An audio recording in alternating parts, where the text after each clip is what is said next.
general observations about the relationship between science and religion.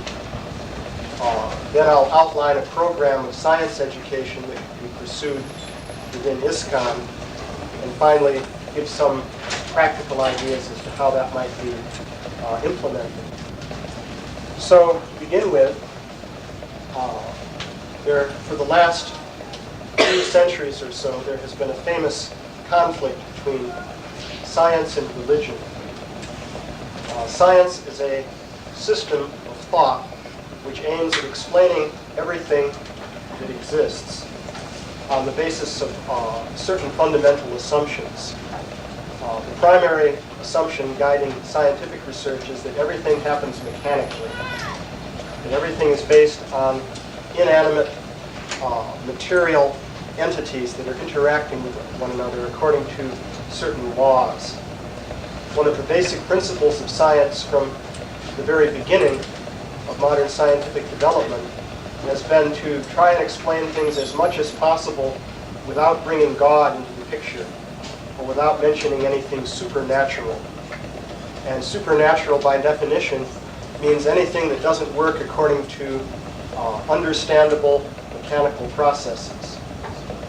So this is the basic aim of science.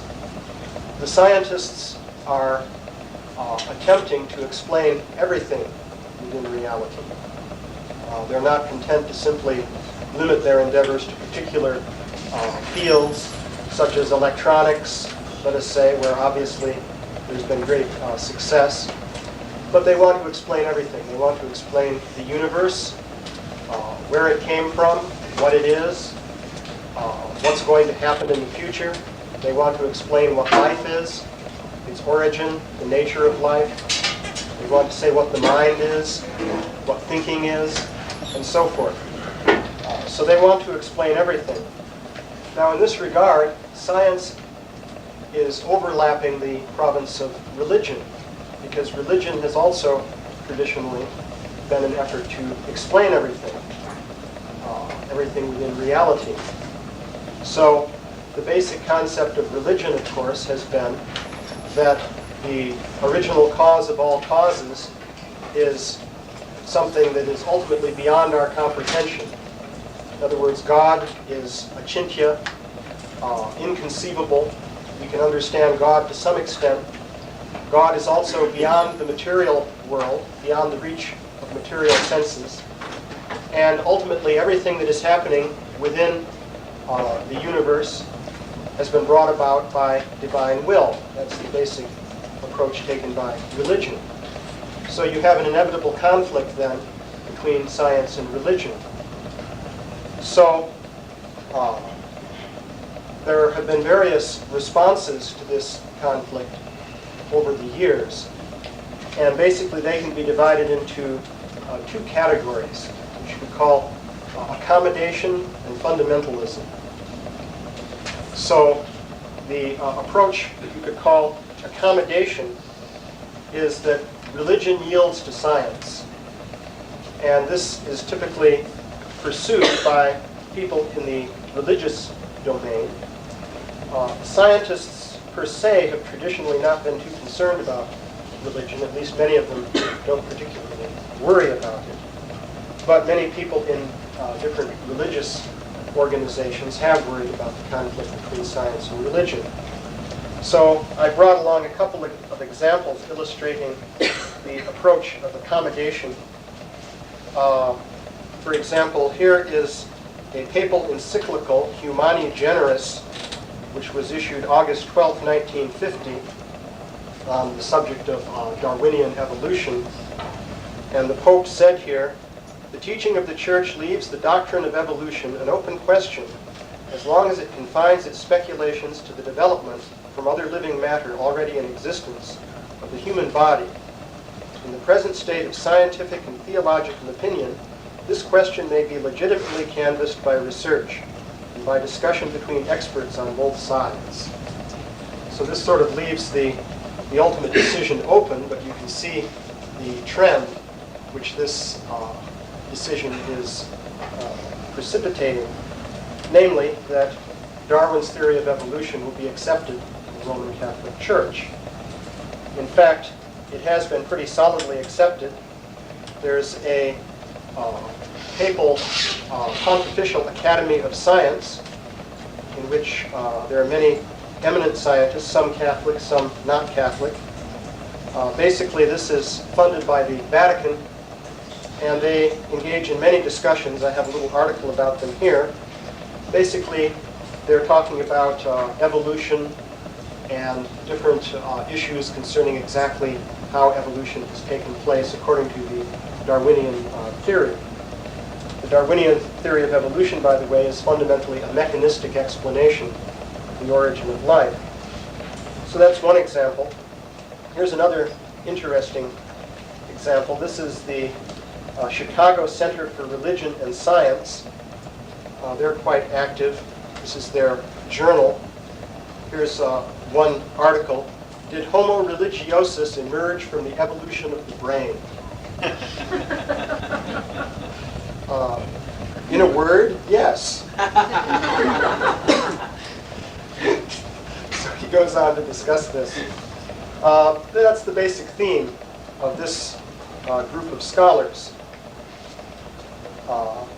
By the way, here's a little fundraising letter from the Chicago Center for Religion and Science. The center is designed to be a self-supporting operation. The budget for the first year is about $800,000. We've already received commitments of about 50% of this budget. So he's inviting donations here. So even the accommodational approach requires funding. So that has to be considered. So this approach of accommodation is very standard. Practically all of the so-called mainline Christian denominations have followed that path. And this began back in the latter part of the 19th century. For example, there's an interesting book entitled Darwin's Forgotten Defenders, which explains how a number of very prominent theologians, basically Protestant theologians in America, based in universities like Yale and Princeton and Harvard, went over to the side of Darwinism in the latter part of the 19th century. And that's been the dominant trend in the mainstream denominations ever since.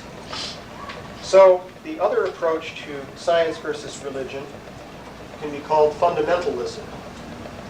Now, according to that approach, science yields to religion. And this is considered to be anathema by scientists. They have many harsh words to say about fundamentalists. However, some Christian groups have organized along these lines. For example, here's the Creation Research Society Quarterly, which is a magazine devoted basically to overthrowing Darwin's theory of evolution and establishing certain basic elements of the Christian worldview. So the basic approach in fundamentalism usually is that religion is based upon revealed knowledge. It is based on the authority of some scripture. In the Christian case, that would be the Bible. And the idea is that if science is disagreeing with that, then there must be something wrong, because the scriptures are coming down from God. How could God be mistaken about things? If we accept that God is mistaken about things, then how can we maintain our religious faith? So the basic point of view of the fundamentalists is that since scientific issues, by their very nature, are doubtful, science, after all, is a human endeavor. It's based upon the fallible human senses, human reasoning processes. So given that the conclusions of science are not final, and given that we have a fundamental conflict between science and what we understand to be revealed knowledge coming down from God, well, perhaps the scientists are a bit mistaken. So let's investigate that and point out some of the defects in the scientific theories and try to arrive at a more reasonable picture of reality in which our scientific knowledge agrees with our revealed knowledge. So basically that's what the people behind this magazine are trying to do. Primarily they look into, for example, archaeological evidence and things of that nature to show that Darwin's theory is wrong and to support an idea of divine creation.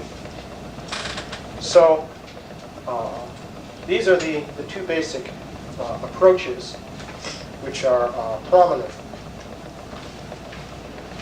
So what I'm going to be talking about today primarily is the approach that we can take within ISKCON for science education. Basically, we're fundamentalists. After all, Srila Prabhupada's basic teaching is that the Vedic Shastras are revealed knowledge descending from God through the system of disciplic succession.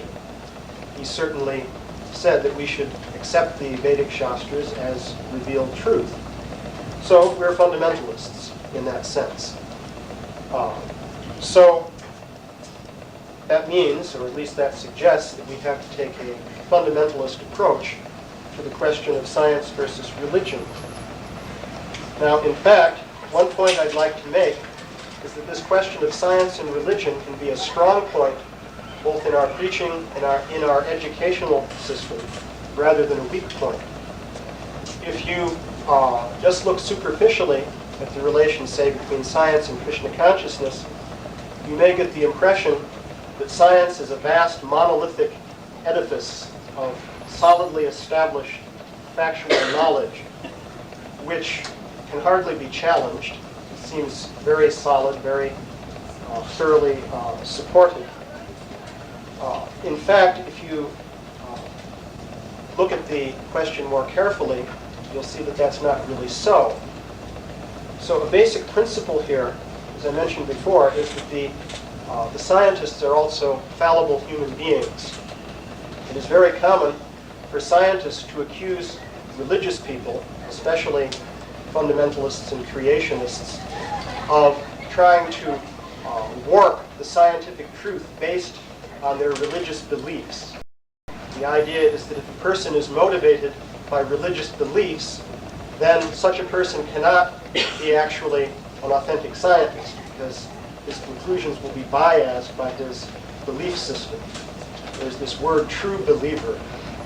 A true believer cannot be a scientist. In fact, one of the creationist publications that I had reviewed several cases in which people were kicked out of university positions because it was found out that they were creationists.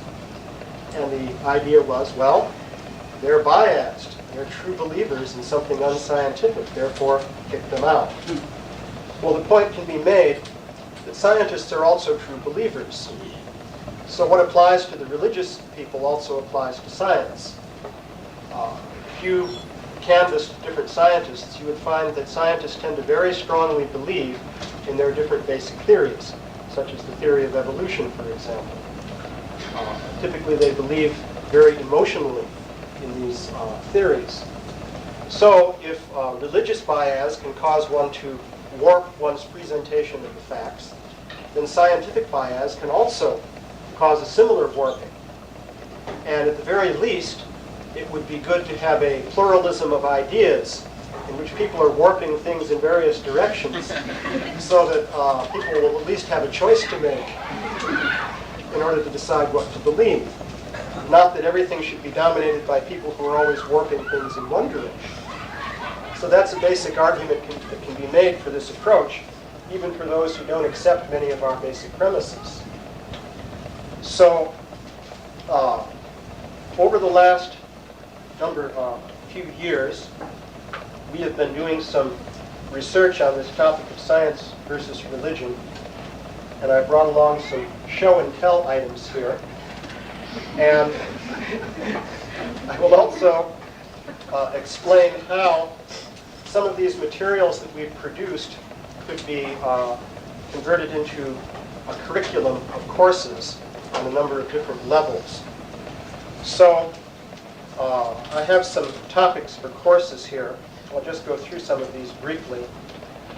First of all, in what would be called life sciences or biology, there's the subject of the origin of life and the evolution of species. This is a very basic topic. We have a lot of material on that. Of course, you may have recently seen a brief volume that we recently published. Actually, in writing this book, we made an arbitrary cutoff point of 1,000 pages because we thought, physical restraints on bindings of books would make it really impractical to go beyond that. So, basically, the premise we had in doing the research for this book was that we wanted to take a particular field of evolutionary study, which was fairly circumscribed, so that we'd have a chance of thoroughly researching it, and investigate that to see what the real story was. So we took the subject of human evolution because, first of all, people are most interested in human origins, and secondly, because that's fairly circumscribed. So the book is basically divided into two parts. One part is a review of the accepted evidence for human evolution. And the other part is a review of anomalous evidence that we discovered in our research. Now, this word anomaly is quite useful. An anomaly is something that doesn't fit into a given prevailing theoretical view. So whether something is an anomaly or not depends on what your theoretical viewpoint is. For example, at one time, the idea that rocks can fall out of the sky was considered to be an anomaly. Scientists back in the 18th century maintained that, well, of course, there are no rocks in the sky. The sky is empty. It's a vacuum in outer space. So therefore, rocks can't fall from the sky. And if farmers report that these land in their fields and so forth, then obviously these people are ignorant, unscientific fools. So later on, the rocks from the sky ceased to be an anomaly, and they became known as meteorites. And it was accepted that there are rocks in the sky after all. And sometimes they fall down on the earth. So an anomaly is something that doesn't fit in with the accepted theoretical viewpoint. We found that there's a tremendous mass of anomalous material, which is contrary to the accepted theory of human evolution. And as I say, we had to make an arbitrary cutoff point in presenting this evidence. We could go on much further.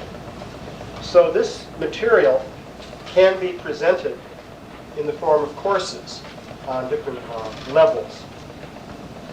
Actually, even in the course of our book publication efforts, we have a condensed version of the book for popular sales. Different levels of education would begin, let us say, at the junior high school level. One can imagine a general science type course which would incorporate some of this material. On a more advanced high school level, one could have different courses covering some of the topics that I'm going to be mentioning. Then there's the college level. It would be good to establish a Vedic university or college. So on the college level, one could have courses going into much greater depth in these topics. And finally, there's the graduate research level. Basically, the research done for this book is certainly the equivalent of a PhD thesis, or a couple of PhD theses. And in fact, more research can go on. Typically what happens in the scientific world is that a theory is sustained by a research community. It's not that theories just exist in a vacuum, but what you have is a body of scholars who are training up students who will become their successors. And then they in turn train up another generation of students and so forth. And so in this way, the particular theoretical view is sustained. It's very similar to the parampara system. So it would be good if we can also establish such a system, because it's also observed that if, say, one author writes a book, and then that's the end of it, then eventually you have a dusty book with yellow pages sitting on a library shelf somewhere, and nobody knows what it is until later some other scholar happens to discover it and say, wow, look at what this fellow wrote back 100 years ago. But in that case, the knowledge tends to become lost. So, by the way, just as a matter of interest, this is the German edition of Forbidden Archaeology, Verboten Archäologie. So we're in the process of bringing out this book in many different languages also. This is also an international endeavor we're engaged in. That's in its second print now, yeah? Pardon me? That one is in its second print now. I believe so. Next. Sold 3,000 since it was... Yeah. This was published by a German company, Bettendorf. Is that the original? Is it abridged? Or? It's abridged. Yeah, they've abridged it themselves, actually. So, one topic then is evolution. Another point to make about the whole topic of forbidden archaeology is that it ties in with Vedic chronology. One of the striking features of Vedic chronology is that it maintains that human beings have been in existence on this planet for millions and millions and millions of years. And that's quite contrary to the modern evolutionary picture, according to which anatomically modern human beings have only been in existence for about 100,000 years. Before that, you had the Neanderthal man, the archaic Homo sapiens, the Homo erectus ape man, and so forth, going back to the apes. So in this book, Forbidden Archaeology, we document extensive evidence indicating that human beings have been on this planet for, well, let us say there are two categories of evidence there. Evidence from scientific reports published in official scientific journals and discussed in official scientific conferences takes the human presence back to about 55 million years ago in what is called the Eocene period, at which time, by the way, apes supposedly didn't exist. Also, monkeys supposedly didn't exist. The only primates existing at that time were prosimians, like lemurs that you find in Madagascar. But yet humans existed then. We have good evidence of that. Then a second category of evidence would be what we call the extreme anomalies. This is evidence that generally has been shunned by scientists.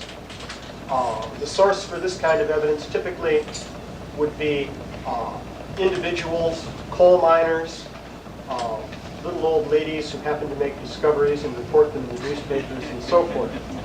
But there you find evidence for civilized human beings going back hundreds of millions of years. For example, it seems that in the old days when coal was mined by miners going down there with pickaxes in the mines, artifacts would occasionally be found in the coal. And typically this is Carboniferous coal dating back to 250 million years ago. Now at that time, supposedly, there were no mammals. In fact, there were no reptiles. There were only amphibians that sort of looked like alligators. So, then of course there's our Precambrian evidence, which goes back to the time before there were vertebrates, according to standard paleontology. So, you're the scientist's worst nightmare.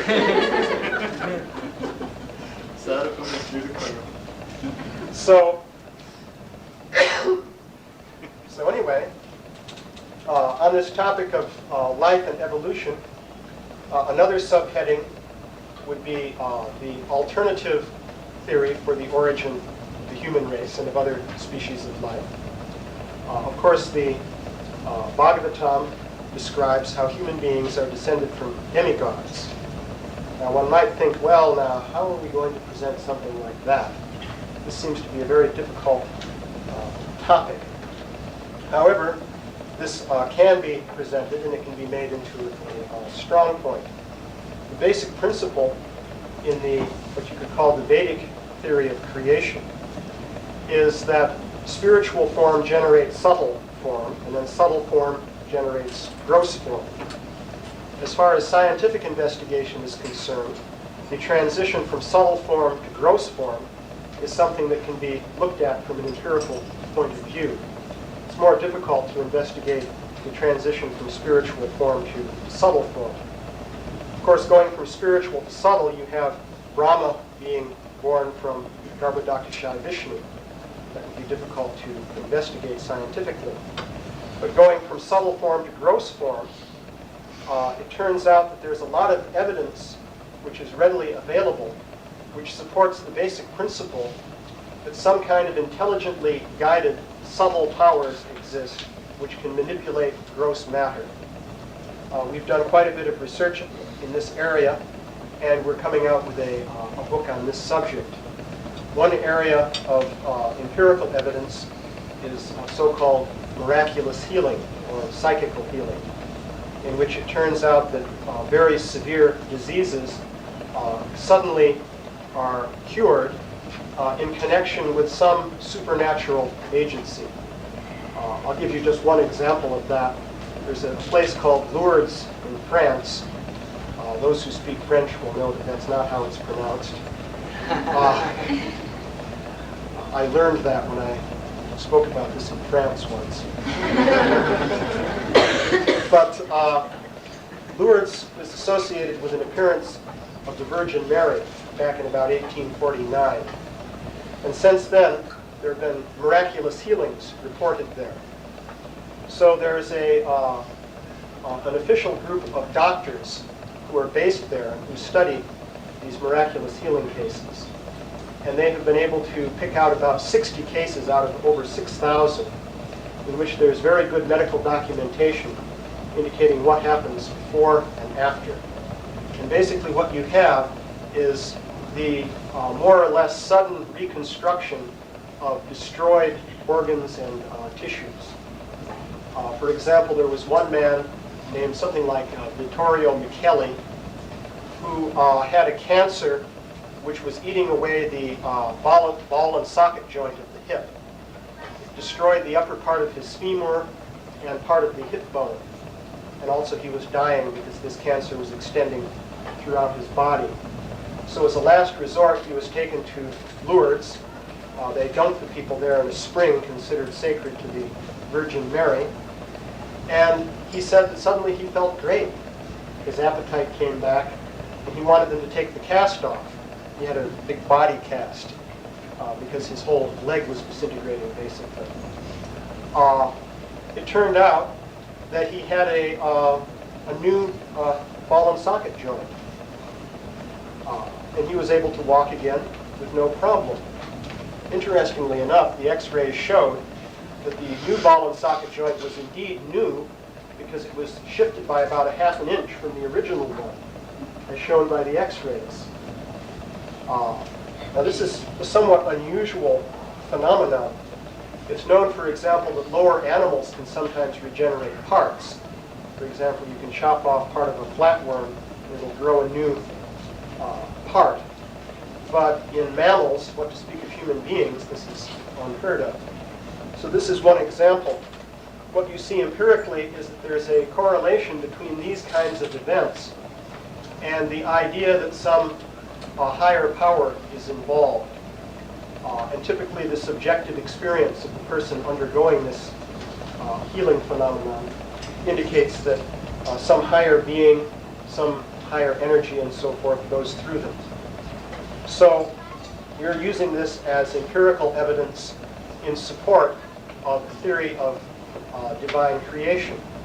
The idea behind it is that if it is possible for, on a small scale, intelligently guided subtle energies to reconstruct bodily tissues, then on a larger scale, the bodies could have been created in the first place by such powers.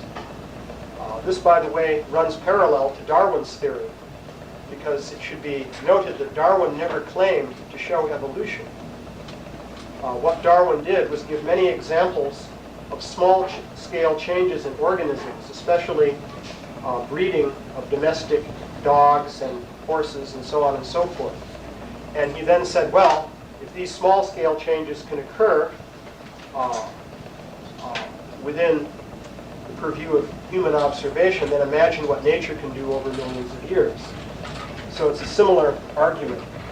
By the way, one basic principle that we use in our analysis is a comparative approach. Empirical evidence and empirical arguments are always fallible.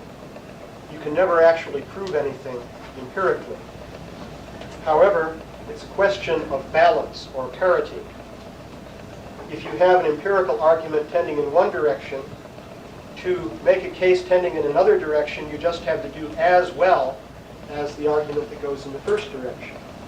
So in this example, if Darwin could argue on the basis of artificial breeding and so forth that evolution has occurred, we can also equally well argue on the basis of the miraculous healing and a number of other categories of evidence that the process of divine creation has occurred. What you do is you have balance between the two systems. This is a principle pointed out by David Hume, by the way, the skeptical philosopher. Also in the Forbidden Archaeology, it's a similar principle. We balance the accepted evidence against the anomalous evidence.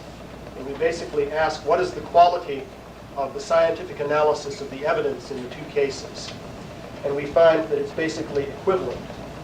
And so the conclusion is that if you accept the accepted evidence, then you should also accept the anomalous evidence, in which case the accepted theory goes out the window.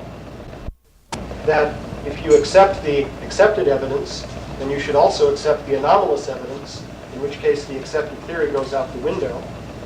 On the other hand, if you reject the anomalous evidence, you should also reject the accepted evidence, in which case the theory goes out the window. So this is a basic principle that can be applied in many different situations. So another topic for course material is consciousness, the whole question of mind versus brain. There's much that can be said about that. The predominant view in modern science is that the mind is basically like a computer. This actually goes way back. In the 18th century, the same thing was being taught, except in those days, instead of a computer, it's more like a clockwork with springs and cams and levers and so forth. But the basic idea is that the mind is a machine. There's a lot of empirical evidence regarding the reality of the subtle body. For example, evidence regarding out-of-body experiences, Ian Stevenson's research into memories of previous incarnations, and so forth. A lot of this evidence actually is quite solidly researched and can be used in a discussion of the mind-body question. So this is something that we already discussed briefly in the Origins magazine.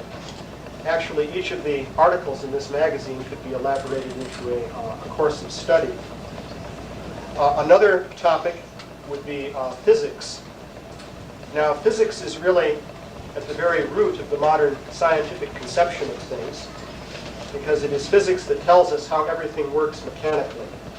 And by the way, that includes quantum mechanics, which is not called mechanics for nothing, because quantum mechanics also explains how everything takes place in nature according to certain mathematical formulae. And these formulae deal with different forces which have nothing to do with consciousness or will or purpose or anything of that nature. So it is possible to present a quite interesting course in the area of physics. What I would do is bring in the evidence for paranormal phenomena. And I would also bring in the physics of the Mahabharata. Actually, the Mahabharata is interesting if you look at it as a physics text, because a lot of things happen in the Mahabharata which seem to be physically impossible. Of course, this is also true of the Bhagavatam. But one thing that comes to mind, for example, would be Arjuna's arrows. He had these inexhaustible quivers. So where did the arrows come from? This seems to be a violation of the law of conservation of energy. To manifest an arrow, according to E equals mc squared, if m is the mass of the arrow, you need an awful lot of energy. But in fact, according to Vedic physics, it is possible to move an object from a distant place without crossing space in between. This is an interesting principle, which is described in the Vedic literature. In the 11th canto of the Bhagavatam, this is discussed. And you see many examples of it throughout the Vedic literature. So this is what Arjuna would have been doing with his arrows. That's how he got them. It turns out that there's a lot of empirical evidence in support of this. So one can show that, in fact, modern physics is not giving you the full picture of what is happening in nature. Physics is focusing on certain classes of phenomena that fit nicely into the mechanistic mode of explanation. There are other categories of phenomena that don't fit into modern physics. So one can make a course in which one discusses this evidence. Once again, it's based on a comparative study of different types of evidence. Another topic is cosmology. We have one preliminary book on the subject of the 5th canto of the Bhagavatam, which presents cosmology. There are many different topics in here. This material could be presented on different levels depending on what degree of depth one wanted to go into in making the presentation.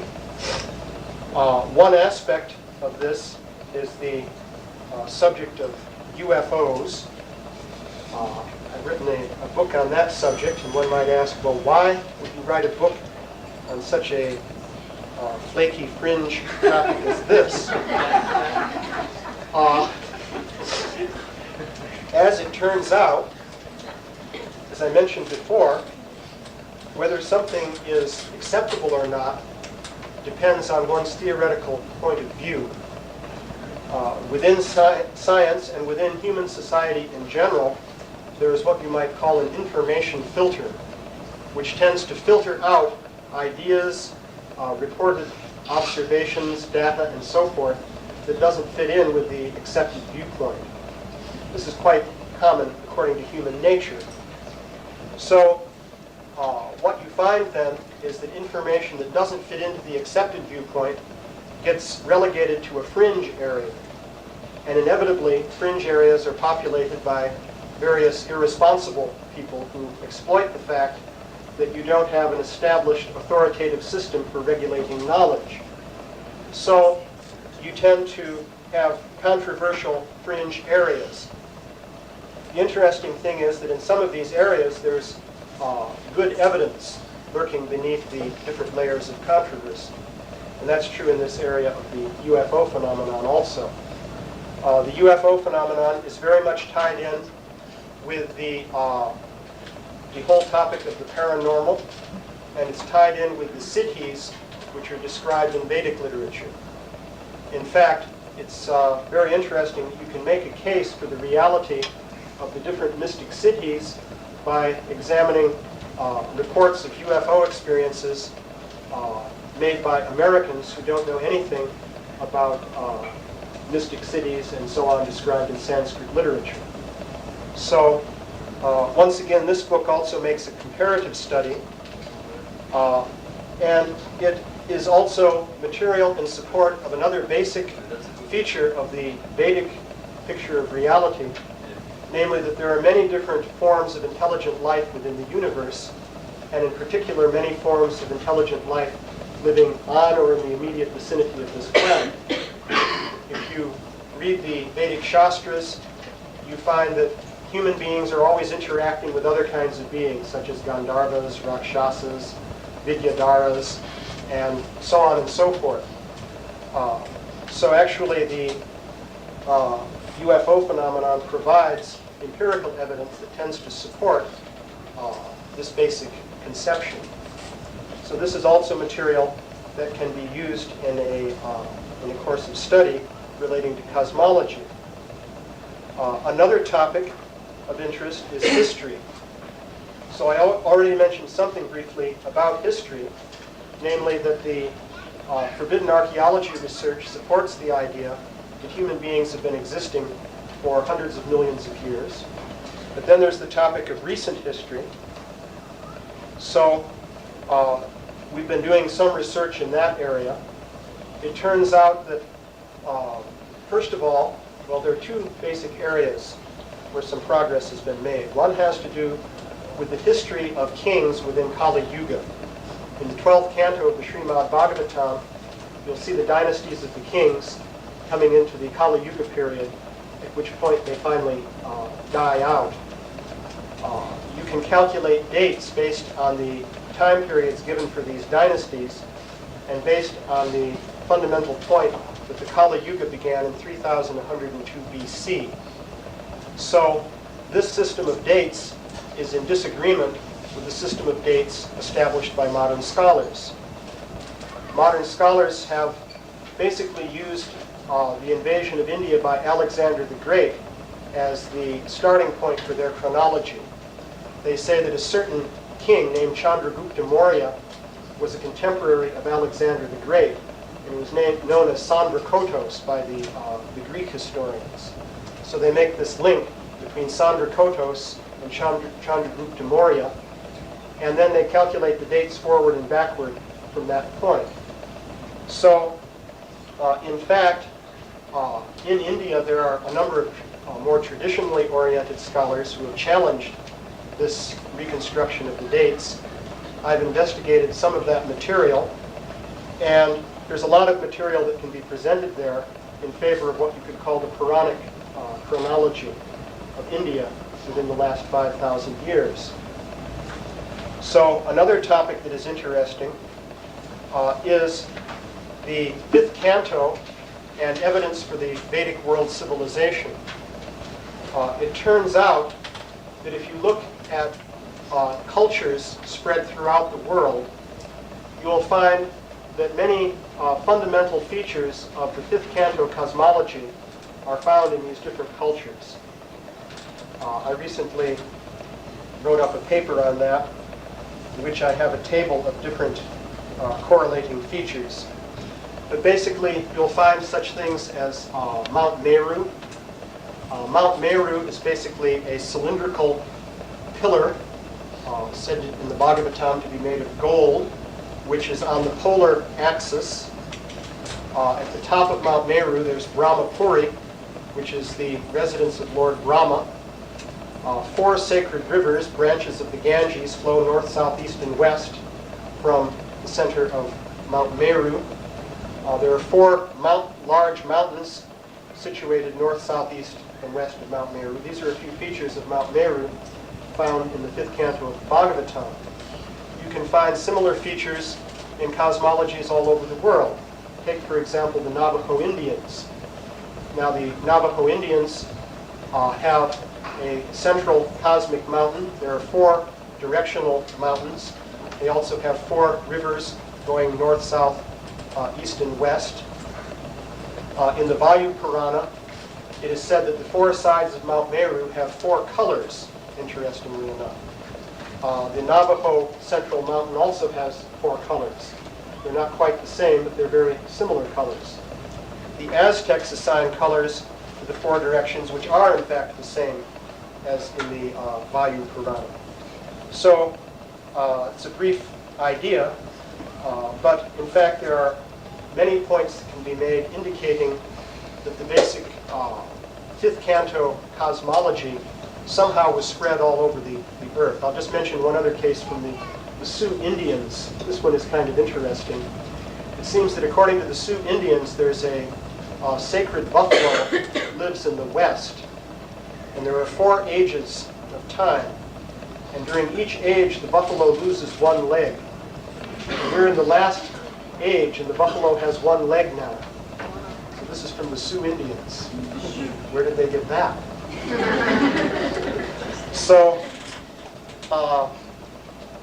let's see, another topic, this is the last one that I'll mention, because we don't want to go over here in time, is philosophy of science, namely basic philosophical discussion of the scientific process. Some topics I've already mentioned would be the role of anomalies, the defects of the senses, the information filter, and then there's the whole question of debunking and the role of debunking within modern science.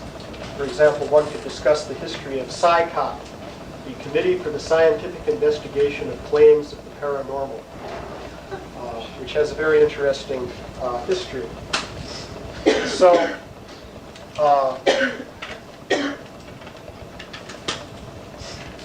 what I'd like to turn to now, let's see, I'll just mention some other show and tell items. This book has additional information on the question of evolution, also questions relating to consciousness, some of the strange features of the quantum theory, which indicate that that theory may not be the last word in the physical understanding of nature. For those who really want to go into the mathematical detail, this is a book co-authored with a scientist.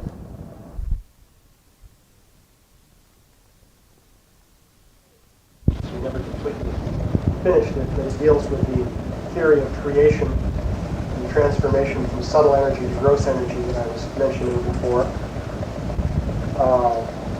This deals with the mind and brain, the mind-body question. This deals with the topic of virtual reality. It seems that virtual realities can be used as a very good analogy for the relation between the soul and the body. It's sort of like Plato's cave analogy. That can be elaborated in great detail, and it's great fun because it uses computers and computer graphics and all that kind of thing. And models of natural selection, that deals with actually the topics in this textbook that I wrote, but it deals with the question of evolution. So I'd like to just end with a few brief words about what can be done practically to produce course materials for ISKCON educational systems which would take advantage of this material. Basically, what this material can do is solidify people's faith in Krishna consciousness vis-a-vis science by showing them that science is not actually a monolithic system that has all the facts and all the arguments on its side, but actually there are many cracks in that apparent monolith. And if you put all of the empirical evidence on the table, basically what you seem to see is that this evidence supports the Vedic picture of reality more than it supports the scientific picture. This is our basic claim. And we think that this can be more or less readily accepted. It's only when you condemn certain areas of evidence and throw them out that you get a body of evidence that supports the scientific picture. So this basic conclusion tends to convert the question of science versus religion from a weak point or a source of doubt into a strong point, both from the point of view of preaching and from the point of view of basic faith in Krishna consciousness. So, from an institutional point of view, what is required in order to practically implement the program of producing courses and so on using this material? Basically, what one needs is some manpower. And manpower requires, of course, maintenance, building facilities, and so forth. So one has to establish an institution. Actually, to produce all these books and so forth takes years of work. However, years of work can be divided up in various ways. If you have one person doing years of work, then that takes many years. If you have many people, then many man-years can be compressed into a relatively short. So what I would envision is that if several persons were able to dedicate their efforts to the task, these would have to be qualified, intelligent persons, then under our guidance it would be possible for them to produce curriculum materials on different levels. Because it's a more or less systematic, not mechanical, but easily definable process to produce curriculum materials given a particular body of knowledge. One just follows the standard patterns, which are already established in modern educational institutions. So if several people could be available within a suitable institutional framework which would provide them with maintenance and necessary facilities, then such work could be done. I think such an institutional framework would be necessary because you have to bring people together in one place to really work on something. If people are scattered widely here and there, communication doesn't really take place. My observation is that to do this kind of work, a lot of communication is necessary. It's necessary to have a lot of discussions on an ongoing basis so that different ideas are clarified and so on. So then the question of funding comes in. If we look at education in America, we see that, of course, funding is required. Education is expensive. You have the state-run schools, secondary schools and colleges and so forth, which are paid for by tax money.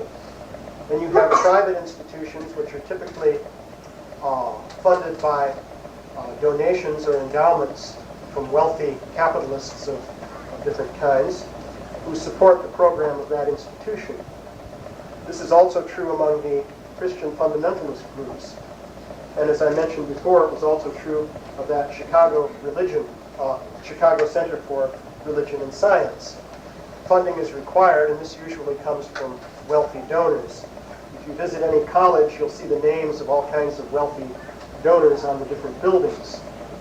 So I would argue that probably the sort of institution that I'm talking about should be funded basically in that way, and that it should involve systematic fundraising efforts aimed at supporting such an educational institution. That's a worthy project which could be pursued. So basically, those were the points that I wanted to make. I guess I should stop here. Well, I make the schedule so I can adjust it too, so you don't have to stop. Plus, I'm not sure I see our next speaker. You want to take some questions? Yeah, I can take some questions. Okay, who's got the first? That's why. Because I would like you to address one other point that you and I have discussed a little bit. So there's been a lot of discussion at our meetings about young adults growing up through our system, what our society offers in terms of the future. If such a young man or woman was interested in pursuing something in terms of science and our mission, how could they be directed? To what extent could they be interfaced with what you're doing? Well, in fact, for someone who wanted to move in that direction, there are many opportunities. Certainly there are extensive opportunities as far as the work is concerned. Now, when it comes to the question of practical support, of course, my basic approach has been to depend on Krishna and live on the brink of chaos.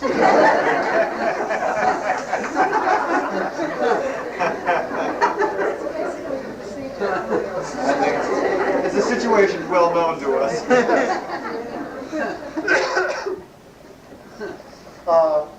So, in any case, this can also be pursued. But there are many opportunities. This whole area of scientific development that we're pursuing also involves preaching to people who don't know anything about Krishna consciousness. We have uncovered a number of interesting markets, you might say, for such preaching. For example, in America today, there are alternative science movements. For example, here's the International Association for New Science, based near Denver, Colorado. This was founded by an Apollo astronaut who he went off the deep end at a certain point. Brian O'Leary is his name. Actually, it's interesting. Edgar Mitchell, another Apollo astronaut, founded the Noetic Society. But this International Association for New Science holds conferences every year. Let's see, new medicine, new psychology, new energy, environmental science, new agriculture, non-physical sciences, you can imagine what that is, new biology, new physics. just plain new science. And improved. I attended one of their meetings. They typically have several conferences in a given year in which hundreds of people come. They publish from each conference a big, thick proceedings volume, usually sort of spiral bound. So there are quite a number of organizations. There's also the International Society for the Study of Subtle Energy and Energy Medicine. Now, these are people who are specifically studying this miraculous healing area that I was mentioning. I attended one conference that they were putting on, and this British rock star got up and told about how he had cancer which was totally destroying his body. He was practically on the verge of dying, and he underwent this healing ceremony in which he said this being of light appeared, asked him, "Do I have permission to heal you?" And he said yes within his mind, and felt this radiation going through his body, and the cancer was gone. This was his testimony. And then a medical doctor got up and said, well, here are what the medical records show. And in medical terminology, we call this spontaneous remission. So, they also hold conferences every year. So basically, this is an area where a lot of preaching can be done. The children will need some kind of degree to get into this, or? What I would suggest as a practical matter is that things should be organized on different grade levels. So I mentioned, I think the earliest point at which you'd want to introduce this kind of material would be junior high school level, where you have typically a general science course, which would deal with many different topics, and of course introduce a lot of basic facts that you have to know in order to appreciate all these different points. Then there's the high school level, more or less equivalent to a typical course you might take in biology or physics or something like that in high school, in a junior or senior year, something like that. Then comes the college level, which I think we also want to organize. And as I said, finally, research level. Can I ask a question in relation to In order this? to preach, Right. Oh, Well, in order to work a little bit, I think we're aiming for the same that's question. we also, If someone is going through our Gurukul system, is toward the end of it, and they want to proceed to work in this regard, should they go to college under you, say under your direction? Should they come just to you and just study and get? I mean, or are both things options? How would somebody proceed practically? well, what I'm proposing, you see, of course, we're starting something from scratch, but I'm proposing to develop a whole program of education. So the person doesn't have to, say, go to college and then also study this material.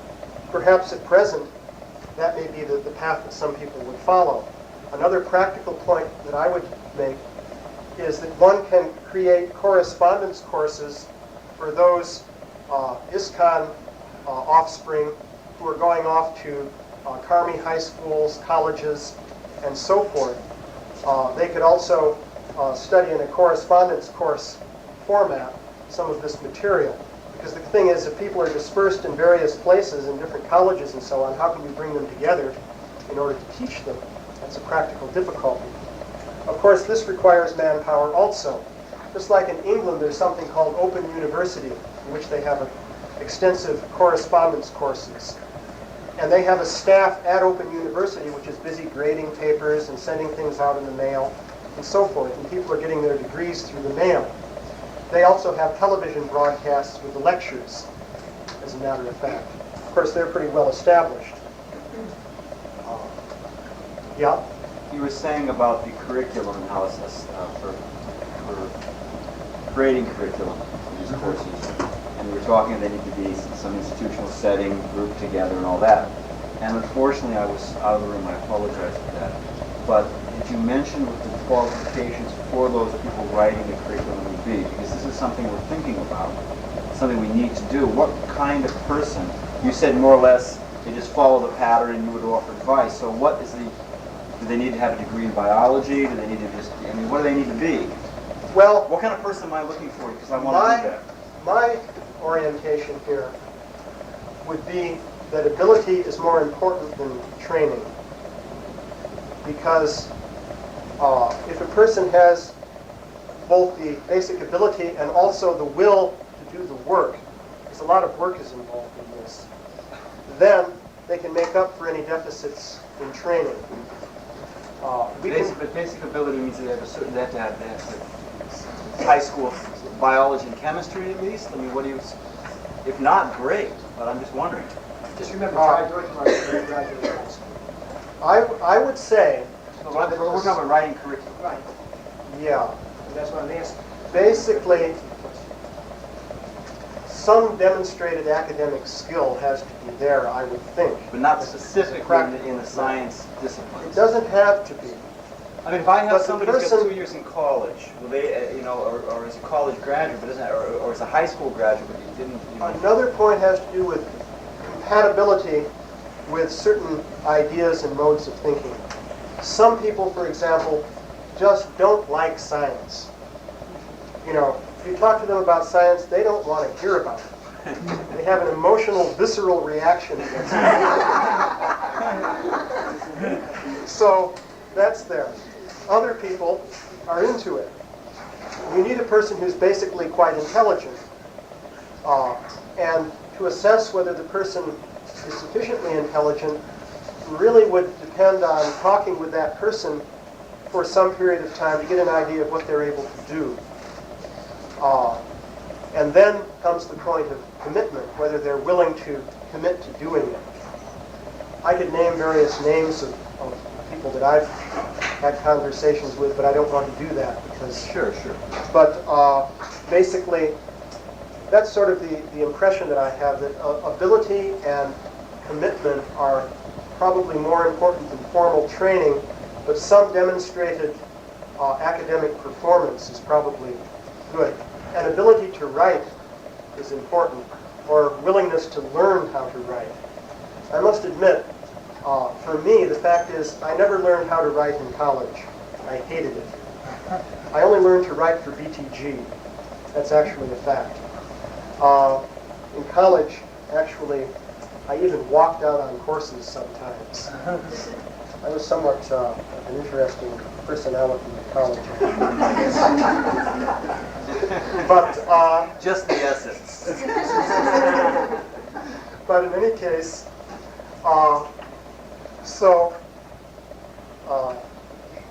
yeah, ability to write or to learn to write is an important part of this because it all involves writing. That's an essential skill. By the way, I'd just like to make one interesting point. In China, in the old days,